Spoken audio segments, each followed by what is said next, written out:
guys, welcome back to a new video. Today we'll be focusing on the British forces, primarily the Hampshire Regiment, obviously, even though there's no regimental insignia on this, it's around photos of the regiment within the campaign in Italy, 43-44.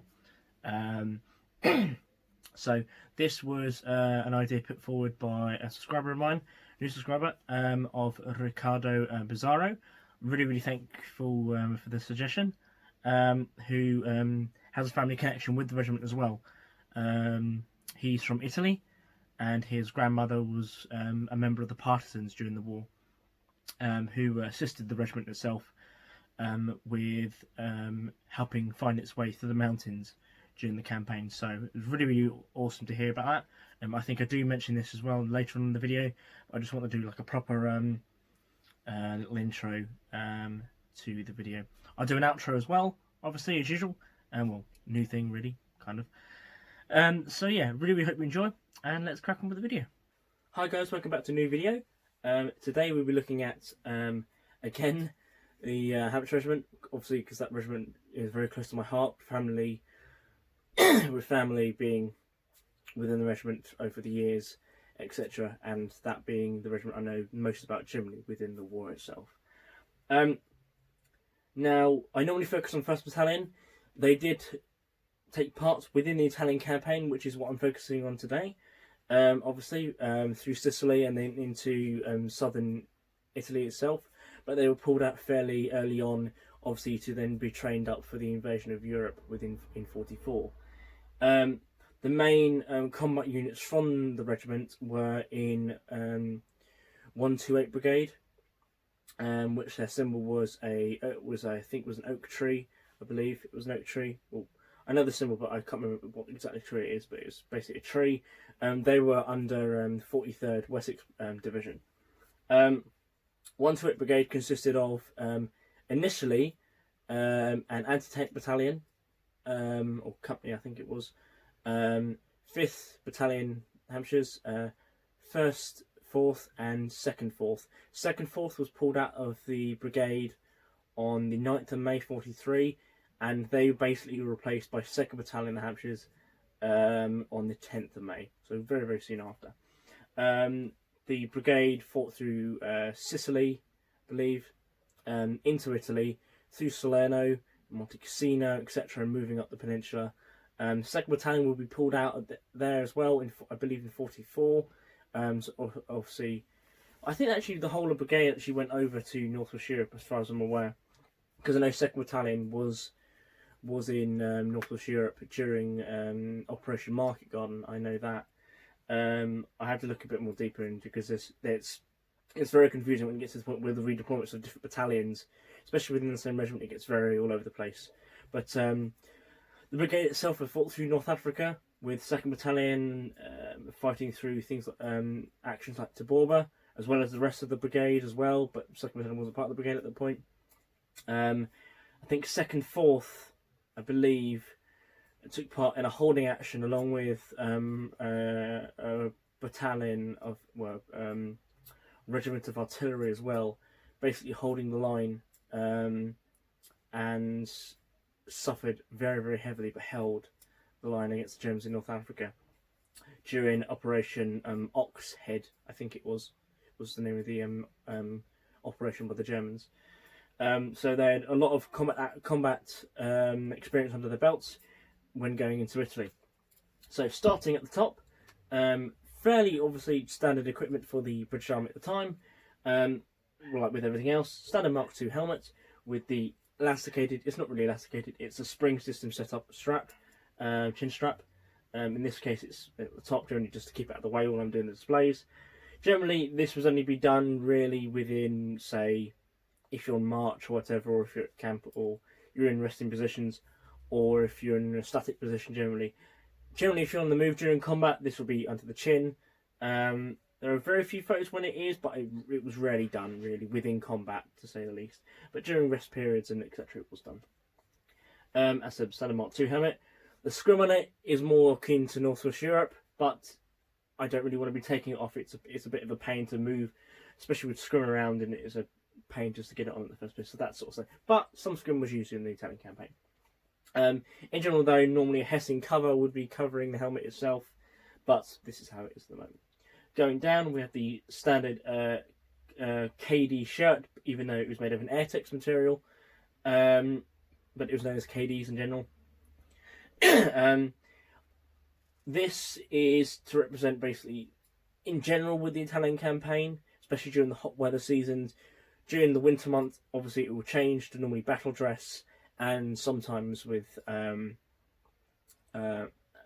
warmer clothing such as greatcoats or even jerkins as well.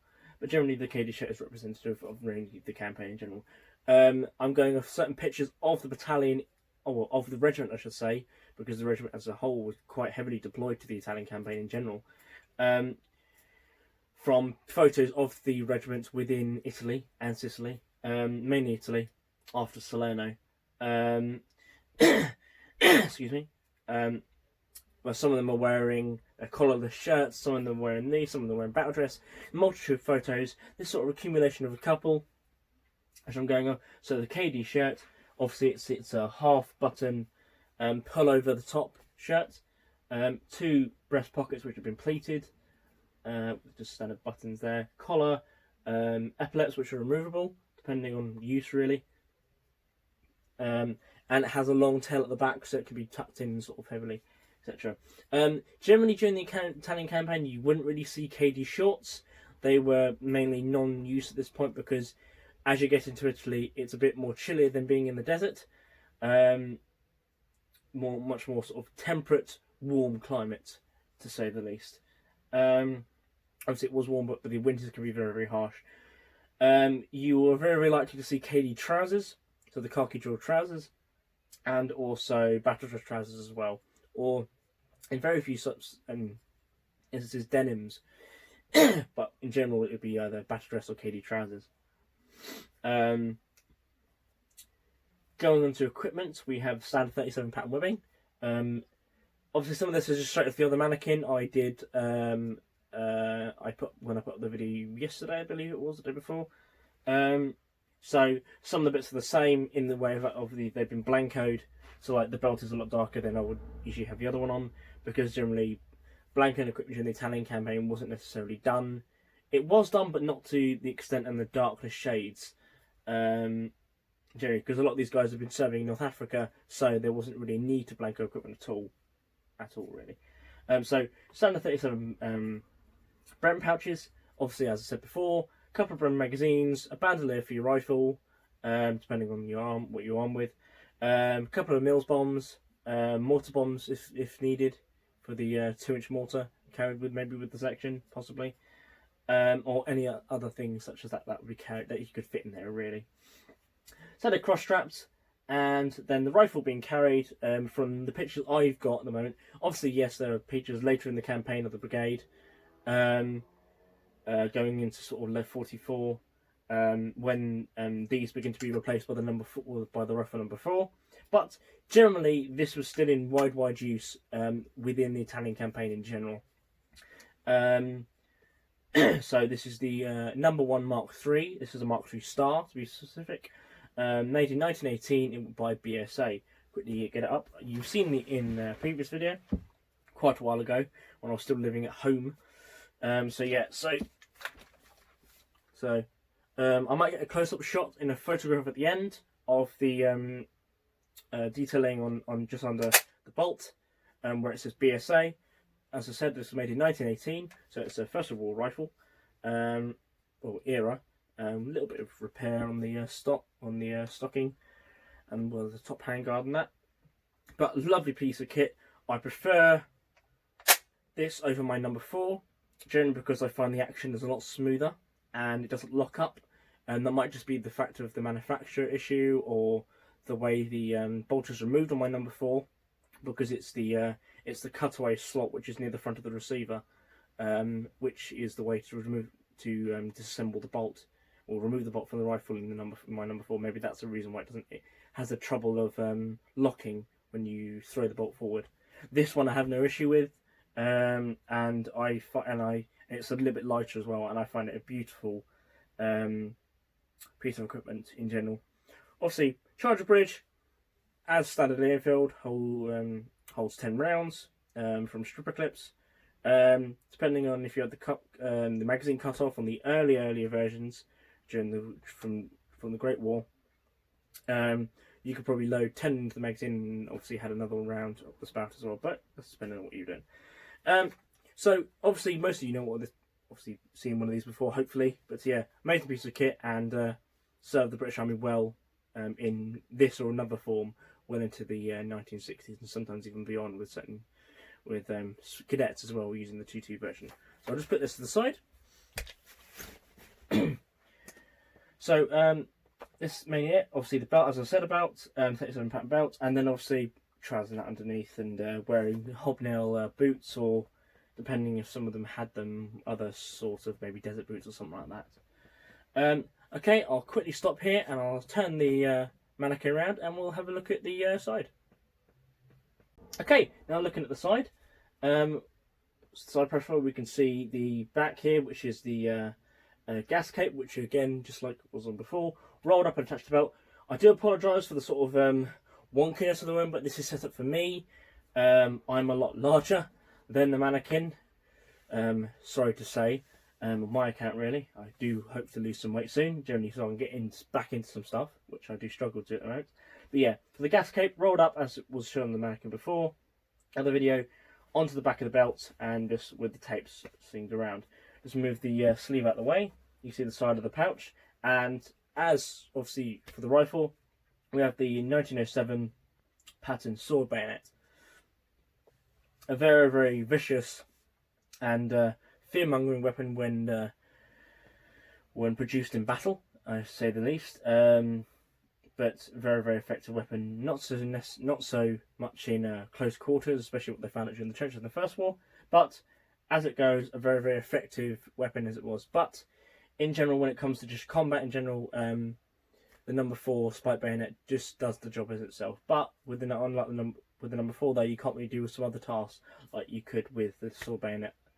Certain like menial tasks or things like that when you say you're on resting stations. So that's on the standard frog, the larger, longer style. Obviously, this one's a little bit modified to take the number 4, but that's at least.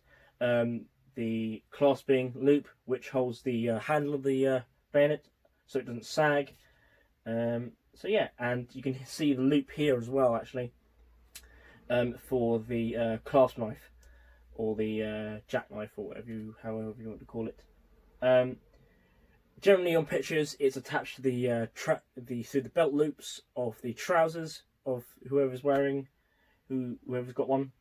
But obviously, because I can't put the trousers of the mannequin, I've looped it through the belt and it hangs down on the other side, so it's easy, so it's there to be used basically. As I already said about the gas cape, and then the cross, you can just see the cross-ups coming over at the back. Cool. I'll spin this around and we'll take a look at the back. Okay, now we're looking at the back. As I said, you can see the gas cape, and you can see the crossover of the cross straps with the left hand. Sorry, I'm trying to think. So left hand cross strap has the pocket on the inside, which you thread the right hand one through. Obviously going on opposite sides. You can see the water bottle for the Mark 7. Also the water bottle carrier for the Mark 7 water bottle, was the green enamel. This is the it was introduced early on, but it was the later type of water bottle cover, the sleeve type rather than the skeleton style, which you see earlier on. And you do see the skeleton style used throughout the war, but it becomes less and less used throughout as the war goes on as an issued item. And obviously you can just see the lanyard and the clasp knife hanging from the kit here. This clasp knife is actually quite special to me. I might have shown it previously, but I don't know. This specific one was my great-grandfather's, who served with the Royal Engineers during the war. He served in North West Europe and throughout the other theatres as well. But he was with the Royal Engineers when they arrived at Belsen, Bergen-Belsen, at the end of the war. So this specific item has been in that camp, which is a bit of a strange thing. Obviously, it's only a class knife, but knowing that's been in that place at that time is quite a strange feeling, really. But yeah, it's a very, very, very nice. I think this is a private purchase one. I don't believe it's an issue one. I think I can't remember. I'm not really sure if they were issued in a way, but this one he bought himself. This one was made in Sheffield. It doesn't normally it doesn't have the more common marlin spike which you sometimes see on these, but it still has the sort of screwdriver sort of head, the bottom, standard blade, and then the can opener, bottle opener blade on there as well. So that's that. So yeah, as you see, the back of the KD shirt here has a sort of a pleated style back bit, just to give it more air at the back and allow more movement as well to the user. Okay, I'll stop now, spin it around to the side, and then we'll wrap up the video. Okay, now spin it around to the side, and you can see the water bottle in more of its glory, and then also the clasp knife as well, and obviously the right hand Bren pouch. Obviously it hangs for the belts. In the pictures I'm going off, in the pictures I'm going off, the entrench and torn cover weren't really worn. In the pictures, some of the pictures I'm going off, along with the haversack and some other items as well. It was generally for light order for urban fighting. Was, I'm guessing, the object of the troops who I'm going off in the photographs, which I will add at the end of the video. I will also add the divisional marks, etc. So the brigade mark insignia of the brigade itself, which was 128 Brigade. Okay, that's mainly what I've got really explained for on that side. So I'll just turn it around again. So back to the front. There we go. So yeah, thank you for watching. Any questions, please let me know. This was done on a request of a subscriber. Many thanks. I will put his name in the comments below. Sorry, in the description, and say many thanks to him there. Really appreciate it. Really nice guy from Italy. Appreciate that. Because he is trying to build up an impression of the Hampshire in Italy during that point, and we're very thankful to that. He gave me really nice information. His grandmother was working with the partisans during the war, and she helped the regiment, well, the battalion she was helping, really, part of the Hampshires, to find a pathway through the mountains, etc., which I thought was really interesting and much appreciated for that information. It's nice to find out a little bit of history, etc., especially about the regiment, which is so close to my heart. Obviously, because of like family connections and etc. And my father was a member of that regiment for 20 years, so it's a very much a nice thing to find out. So yeah, thank you very much. Again, any questions, any tips, etc., please feel free. Many thanks to the comments I had on the last video as well. Really helpful. Brought some conversation and that, so it's really great. So thank you very much for watching. Thank you and goodbye. Really hope you enjoyed that. Obviously here's sort of a secondary outro, like I did with the secondary intro, really. But so I really hope you enjoyed. Thank you again to Riccardo for the suggestion. Thank you for sharing that amazing piece of history with me as well. Really appreciate that, and hope you enjoyed the video yourself as well, considering it was you who made the suggestion. I hope to improve on the impression as it goes forward. Obviously, with like most of my impressions, or setups, I should say, and expand from there on. So really hope you enjoyed. I'll leave links down below to where I got the photographs from, which are going to be just after this outro. And I really hope you enjoy, and I hope you enjoyed the video. Thank you very much, and goodbye.